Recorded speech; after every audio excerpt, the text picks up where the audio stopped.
Buongiorno ai titoli. Arrestate 4 persone a Riesi in provincia di Caltanissetta per il tentato omicidio di 2 fratelli feriti a colpi di pistola durante un agguato. In casa ai domiciliari anche una delle 2 vittime per detenzione di arma clandestina.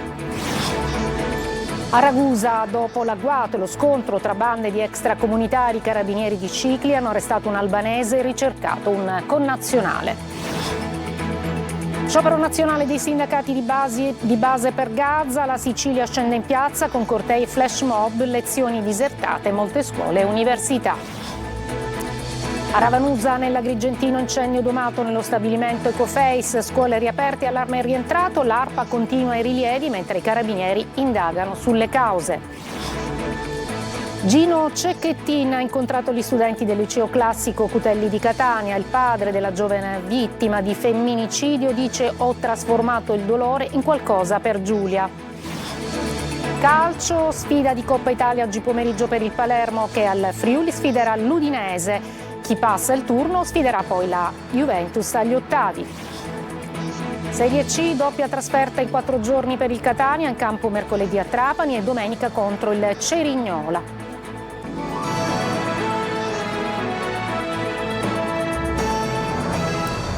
Buongiorno, benvenute e benvenuti a questa edizione del mattino del nostro telegiornale. Andiamo a Riesi, nella provincia di Caltanissetta. 4 persone sono state arrestate con l'accusa di tentato omicidio nei confronti di 2 fratelli rimasti feriti dai colpi di pistola nel corso di un vero e proprio agguato in casa, mentre è finita ai domiciliari una delle 2 vittime per detenzione di arma clandestina. Simona Mazzone. Chiuso in pochi giorni il cerchio sulla sparatoria avvenuta il 10 settembre scorso a Riesi nel Nisseno, dove 2 fratelli sono rimasti feriti. Un uomo si era presentato in ospedale a Mazzarino con una ferita d'arma da fuoco alla schiena, mentre la seconda vittima è arrivata al pronto soccorso di Gela per una ferita alla spalla. Tra i 2 ad avere la peggio era stato il 21enne di Riesi, che a causa della gravità della ferita è stato sottoposto a un intervento chirurgico d'urgenza. Le indagini condotte dai carabinieri hanno consentito di risalire ai protagonisti di questa vicenda, 4 giovani di Gela e Mazzarino, tutti con precedenti, accusati di tentato omicidio e porto abusivo di armi comuni da sparo, mentre una delle vittime dell'agguato è stata ritenuta colpevole di detenzione di arma da fuoco clandestina. I 4 avevano architettato una vera e propria spedizione armata all'interno dell'abitazione dei 2 fratelli riesini. Secondo la ricostruzione effettuata, l'agguato sarebbe stato pianificato nei minimi dettagli, come documentato dall'analisi delle registrazioni degli impianti di videosorveglianza della zona. Prima l'appostamento, poi il tentato omicidio con 2 pistole in pugno e senza testimoni. I 4 sono stati arrestati e condotti in carcere, mentre uno dei fratelli riesini, che deteneva l'arma clandestina in casa, è stato posto ai domiciliari con il braccialetto elettronico. Adesso a Ragusa, dopo lo scontro e l'agguato tra bande di extracomunitari, i carabinieri di Scicli hanno arrestato un albanese e ancora ricercato un connazionale. Sentiamo Veronica Barbarino. È in arresto il 28enne albanese rimasto coinvolto domenica pomeriggio in una violenta lite tra 2 gruppi di stranieri a Scicli. L'uomo, regolare sul territorio nazionale, è stato trovato in possesso di una pistola risultata rubata, con relativo munizionamento e di un pugnale. I carabinieri del nucleo operativo e radiomobile di Modica, insieme alla tenenza di Scicli, lo hanno individuato in via Aleardi. Era a terra, ferito alla testa e sanguinante, con l'arma carica accanto al corpo. Una volta disarmato è stato soccorso e trasportato all'ospedale maggiore di Modica. Secondo le ricostruzioni, le ferite sarebbero riconducibili a una lite avvenuta poco prima in largo Gramsci, dove il 28enne e un connazionale avrebbero avuto un alterco con 2 tunisini. Durante la colluttazione sarebbero stati esplosi colpi di fucile a pallini che hanno causato lievi ferite ai 2 nordafricani. Dopo gli spari, i 2 albanesi si sarebbero dati alla fuga. Solo uno è stato rintracciato, il 28enne, che dopo le cure è stato trasferito nel carcere di Ragusa. Il connazionale è ancora ricercato ed è fortemente indiziato di tentato omicidio. Una lite per futili motivi si trasforma in aggressione violenta. Un commerciante gelese è stato accoltellato mentre tentava di sedare una discussione. Ora è ricoverato in gravi condizioni a Catania. GR Italia. Doveva essere una serata di svago, si è trasformata in una notte di sangue sul lungomare di Gela, uno dei luoghi simbolo della movida. Un banale litigio tra due ragazze è degenerato in un accoltellamento. Secondo le prime ricostruzioni, a finire nel mirino è stato un commerciante di 34 anni che si trovava nel locale con un gruppo di amici. Accortosi della lite ha provato a fare da pacere, ma qualcuno nel gruppo coinvolto ha reagito con brutalità. In pochi istanti è comparso un coltello, un fendente micidiale lo ha raggiunto alla spalla perforando un polmone. L'uomo è crollato a terra mentre tra i presenti si scatenava il panico. I soccorsi sono stati immediati, prima il trasporto all'ospedale Vittorio Emanuele di Gela, poi il trasferimento d'urgenza in elisoccorso al Cannizzaro di Catania, dove i medici lo hanno sottoposto a un delicato intervento chirurgico. La prognosi è riservata. Sul posto sono intervenute le volanti della polizia. Gli agenti hanno ascoltato testimoni, raccolto indizi e stanno passando al setaccio le telecamere di sorveglianza. L'aggressore, subito dopo l'accoltellamento, sarebbe riuscito a dileguarsi. Gli investigatori lavorano senza sosta per ricostruire la dinamica e dare un nome e un volto a chi da un litigio banale ha trasformato una serata di festa in una scena di violenza. Ieri lo sciopero dei sindacati di base per Gaza, anche in Sicilia, cortei e flash mob, lezioni disertate in molte scuole e università. Lorena Dolci.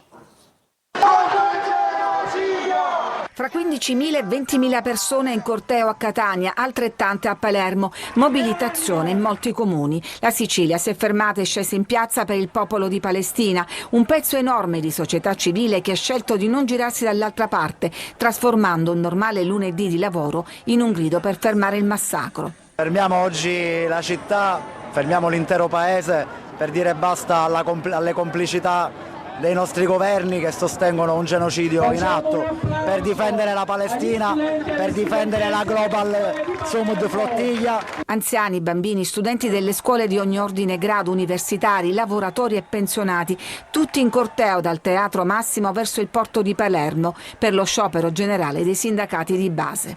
Questo sciopero significa che il popolo, diciamo italiano in questo caso, ma europeo, prende posizione al dispetto dei governi che stanno in silenzio.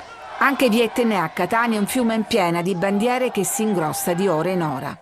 Con le idee belligeranti dell'Europa potremmo essere un giorno tutti Palestina. Li fanno eco i manifestanti di Ragusa in piazza per fermare il genocidio e in difesa della flottiglia in navigazione per Gaza. Vedere qui oggi tanti ragazzi dà speranza nella possibilità che queste generazioni portino avanti una scintilla di speranza. Una protesta pacifica solo a Catania, momenti di tensione tra forze dell'ordine e manifestanti, quando circa 200 giovani hanno tentato di entrare nel porto dall'ingresso del faro Biscari, immediatamente bloccati. Nulla a che vedere con la guerriglia che ha infiammato Milano. Su tanti comuni ancora sventola la bandiera palestinese.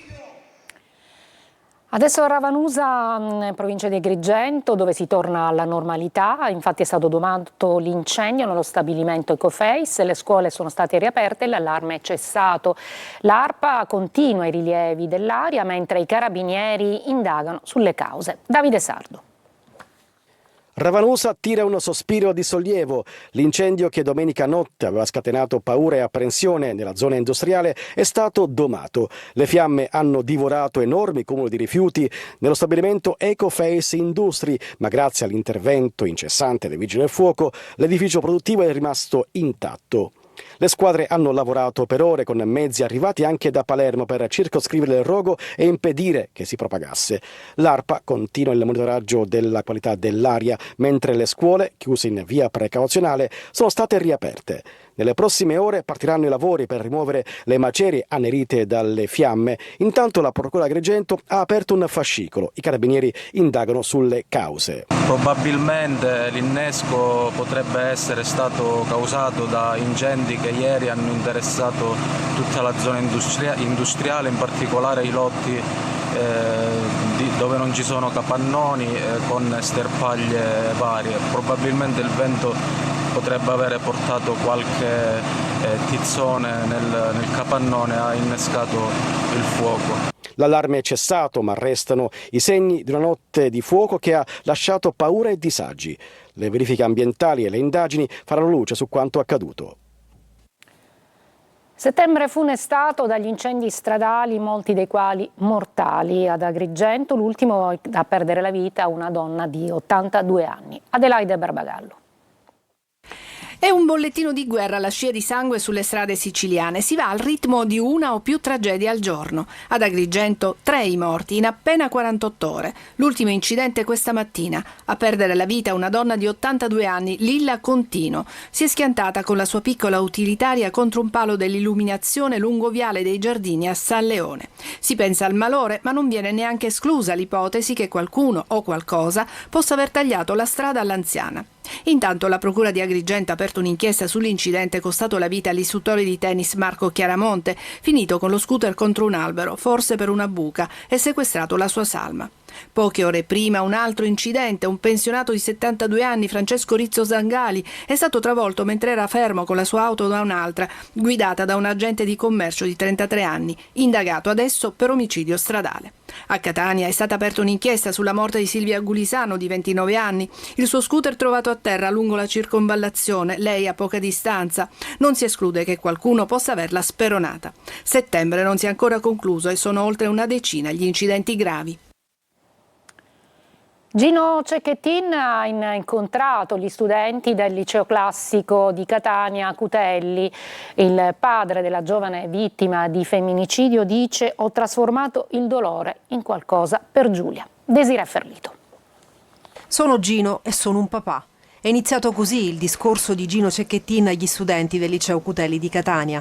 Parlare ai giovani, educare ai sentimenti e diffondere la cultura del rispetto, partendo proprio dalla scuola. Dopo la famiglia arriva la scuola, è lì che tutti i ragazzi in qualche modo vengono accompagnati dall'infanzia fino all'adolescenza, e quindi riuscire anche nei momenti di scuola, nei momenti di formazione, anche per materie magari non solo umanistiche ma anche scientifiche, riuscire a dare quel contenuto, ecco, con l'educazione affettiva, che significa anche gestire le emozioni. È la missione di un papà, la cui figlia, uccisa nel 2023 con 75 coltellate dall'ex fidanzato che non si rassegnava alla fine della loro relazione, è diventata la figlia di tutti. Giulia rimarrà sempre mia figlia, ma essere diventata la figlia di tutti significa portare questo simbolo un po' in tutti gli italiani, sperando che lasci del bene come l'ha lasciato a noi.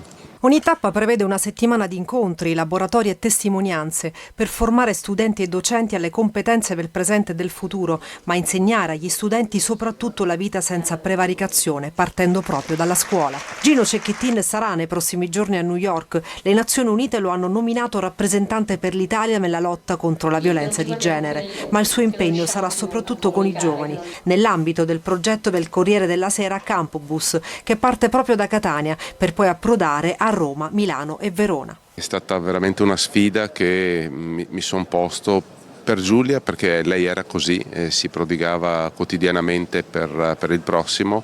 Ho cercato anch'io in qualche modo di poter interpretare quello che era il suo vissuto, e sperando di riuscire a cambiare qualcosina. Gli anziani, la qualità della loro vita e i loro diritti al centro di un incontro della comunità di Sant'Egidio a Catania per promuovere una proposta di legge regionale rivolta proprio alla popolazione over 65. Sentiamo Emanuela Corsi. Bisogna ritrovare l'orgoglio della vecchiaia come un tempo che non è di scarto, ma di una grande risorsa per l'intera società. Agli anziani, alle loro esigenze e ai loro diritti è stato dedicato un incontro che si è svolto alla Baia Verde di Aci Castello, nato per promuovere una proposta di legge regionale rivolta agli over 65, che mira ad un sistema di welfare più moderno, equo e strutturale per la terza età.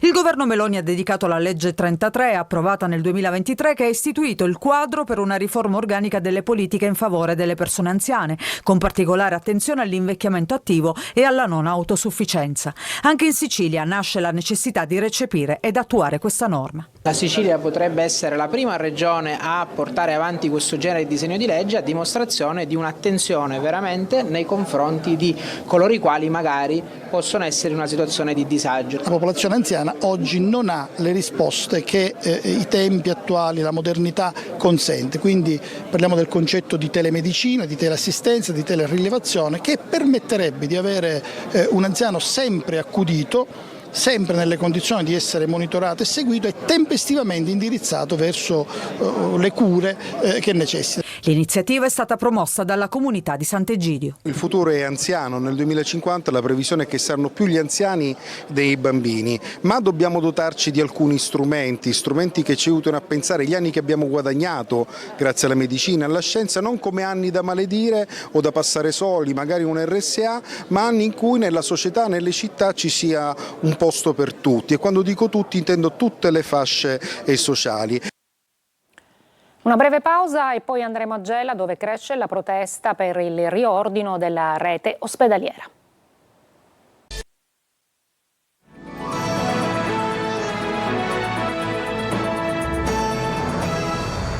Cresce la protesta a Gela contro il riordino della rete ospedaliera regionale. Pazienti oncologici, famiglie, associazioni denunciano il depotenziamento del Vittorio Emanuele e chiedono risposte immediate. Gera Italia.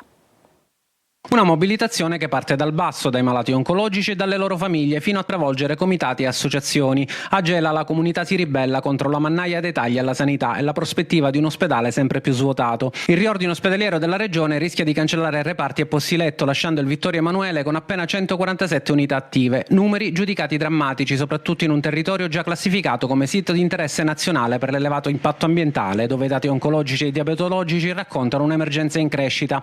Dall'associazione oncologica FARC è arrivato un dato inquietante. A giugno noi abbiamo già i numeri dell'intero 2024, quindi ci ritroviamo ad avere più pazienti in quest'anno con lo stesso numero di medici dell'anno scorso. In poche parole abbiamo il primario e 2 aiuti, quindi a giugno è stato fatto anche un concorso per avere medici in supporto in oncologia, però essendo per la maggiore tutti tirocinanti specializzanti in oncologia, non avendo i posti letto attivato perché non abbiamo il personale, automaticamente è il cane che si morde la coda, quindi non possiamo attingere da questa graduatoria e poter portare gli specializzanti in oncologia come medici. Nell'aula consiliare del comune il confronto è acceso con il sindaco e la politica locale. In molti parlano di scelte contraddittorie. A Caltanissetta si attiva una nuova terapia intensiva neonatale, mentre quella promessa a Gela nel 2019 non è mai entrata in funzione, e la radioterapia potenziata nel capoluogo sottrae competenze al nosocomio gelese.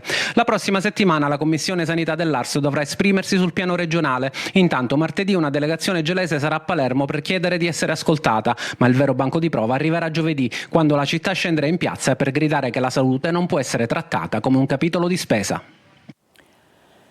Firmato a Palazzo d'Orléans il contratto che avvia la procedura di realizzazione dei termovalorizzatori in Sicilia. Mario Viola.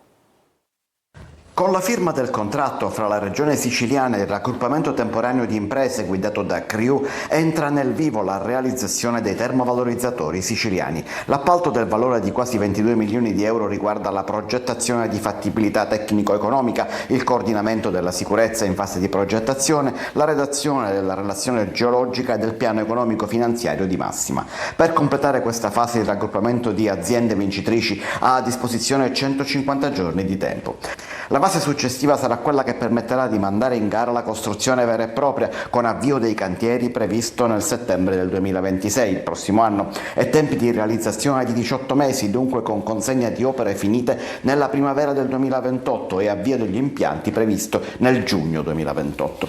Gli impianti stessi sono 2, sorgeranno uno a Palermo e uno a Catania, costeranno complessivamente 800 milioni di euro con i fondi già stanziati all'interno dell'accordo di coesione siglato con la Presidenza del Consiglio dei Ministri e saranno interamente pubblici. I 2 impianti avranno una capacità complessiva di 600.000 tonnellate annue e produrranno una potenza energetica insieme di 50 megawatt.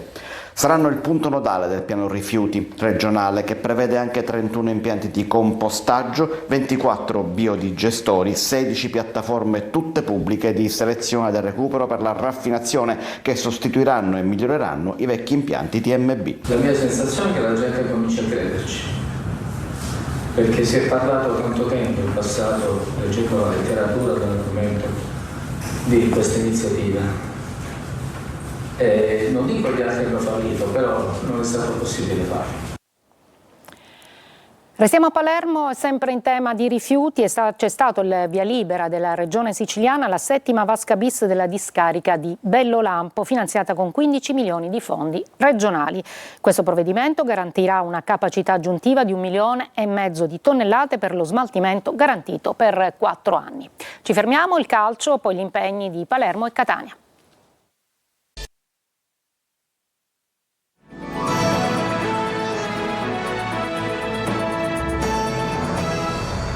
Sfida di Coppa Italia oggi pomeriggio per il Palermo, che al Friuli sfiderà l'Udinese. Chi passa il turno poi affronterà la Juventus agli ottavi. Marco Gullà. Il teatro è quello del Friuli, uno stadio di Serie A. Di fronte c'è l'Udinese, in ballo c'è la Juventus. Il Palermo oggi pomeriggio torna in campo per affrontare i friulani nei 16esimi di Coppa Italia, una sfida affascinante e al contempo difficile, considerata la caratura di una squadra come l'Udinese che ha anche vinto a Milano contro l'Inter. Partita secca, chi vince passa. In caso di parità al 90esimo si andrà direttamente ai calci di rigore. Quando giochi contro una squadra di Serie A così forte devi fare la classica parità perfetta, però noi siamo consci delle nostre possibilità, penso che sia un jolly da giocarci, è chiaro che passando potremo andare a giocare allo Juventus Stadium, sarebbe bellissimo e sarebbe bellissimo per noi, per la nostra gente. Daremo tutto noi stessi e speriamo di fare una grande partita. Sarà un Palermo diverso quello che oggi sfiderà l'Udinese, ampio turnover anche perché l'obiettivo è il campionato e sabato i rosanero giocheranno al Manuzzi contro il Cesena. Probabile formazione, in porta ci sarà spazio per il titolare Joronen, difesa con Pierozzi, Pede e Veroli, Giasi, Gomez, Blen e giovane a centrocampo, Leduaron e Vasic a supporto di Corona. Fischio d'inizio alle 18:30. Il Catania affronta una settimana decisiva dopo le recenti delusioni, allo studio anche un cambio di sistema di gioco. Marco Carli. Settimana decisiva di possibili cambiamenti e soprattutto per Cerignola anche di alcuni rientri. Nel mezzo c'è Trapani, 2 partite difficili da giocare in trasferta e su un terreno misto, naturale e sintetico come quello del Provinciale e totalmente sintetico come il Monterisi di Cerignola. E dovrebbe essere la spiegazione del perché sarà utilizzato anche il Mazzola di Mister Bianco per preparare le partite che attendono i rossazzurri. 2 sfide ravvicinate che dopo la batossa di Cosenza e la delusione col Sorrento diventano uno spartiacque di questo avvio di campionato. E poi c'è il piano B, il sistema alternativo, una diversa soluzione prospettata da Toscano anche ai nostri microfoni dopo la partita di sabato. Sì, nelle soluzioni che dobbiamo trovare potrebbe essere anche quella di trovare la disposizione giusta per riempire meglio l'area, per essere più pericolosi, ma trovando sempre l'equilibrio giusto. Dunque emerge la possibilità di vedere 2 attaccanti vicini, potrebbero essere Lunetta e Forte, con più chance di riempire l'area avversaria. Prove, opzioni, anche se per attuarle serve anche il recupero degli infortunati. A proposito, per Donnarumma più Cerignola che Trapani, ma sono determinanti gli allenamenti di questi giorni. Catturano stringi i tempi, anche lui potrebbe rivedersi per la trasferta in Puglia. Una settimana importante, il Catania, dopo le ultime 2 partite, vuole cambiare rotta. È tutto per questa edizione, la prossima alle 14. Grazie per l'ascolto e buona giornata.